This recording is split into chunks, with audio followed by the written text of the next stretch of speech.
గెలవాలి కార్యక్రమ సమయంలో రాష్ట్ర వ్యాప్తంగా పర్యటించినప్పుడు చేనేత కార్మికులను కలిసి వారు పడే కష్టాలు, ఎదుర్కొనే ఇబ్బందులు నేరుగా తెలుసుకున్నాను. మంగళగిరి, వెంకటగిరి, ఉప్పాడ, పోచంపల్లి, సిరిసిల్ల, గద్వాల్ చేనేత వస్త్రాలు ఎంతో ప్రసిద్ధి చెందినవి. నూలు సేకరించడం నుంచి బట్ట నేసే వరకు చేనేత కార్మికులు పడే కష్టాలు ఎన్నో. ఆరోగ్యాన్ని సైతం లెక్క చేయకుండా కష్టపడి నేతన్నలు వస్త్రాలు తయారు చేస్తారు. వారి బిడ్డల కోసం, కుటుంబం కోసం ఇబ్బందులన్నీ భరించి పనిచేస్తారు.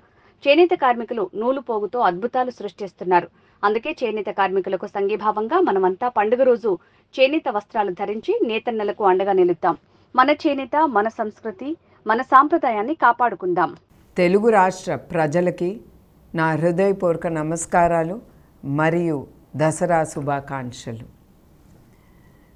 నా నిజం గెలవాలి పర్యటనప్పుడు రాష్ట్రం వ్యాప్తంగా నేను తిరిగినప్పుడు చేనేత కార్మికుల్ని చాలామందిని కలిసి వాళ్ళు పడే ఇబ్బందులు, కష్టాలని నేను తెలుసుకున్నాను. చేనేత వస్త్రాలు మన తెలుగు రాష్ట్రాల్లో మంగళగిరి, వెంకటగిరి, ఉప్పాడ, పోచంపల్లి, సిరిసిల్ల, గద్వాల్, ఖాదీ ప్రసిద్ధి చెందినవి. నూలు సేకరించినప్పుడు బట్ట నేసే వరకు ఆ కార్మికుడు పడే కష్టాలు, ఇబ్బందులు ఎన్నో. అతను ఆరోగ్యం కూడా లెక్క పెట్టకుండా ఆ బ్లీచింగు, యాసిడ్ మధ్యన నుంచుని అతను బట్ట నేస్తున్నారంటే మనం అందరం ఒకటే ఆలోచించాలి. వాళ్ళు పడే ఆ కష్టం వాళ్ళ బిడ్డల కోసం, వాళ్ళ కుటుంబం కోసం, వాళ్ళు ముందుకెళ్ళటానికి వాళ్ళు అన్ని ఇబ్బందులు ఎదుర్కొని బట్ట నేస్తున్నారు. అందుకే మన అందరం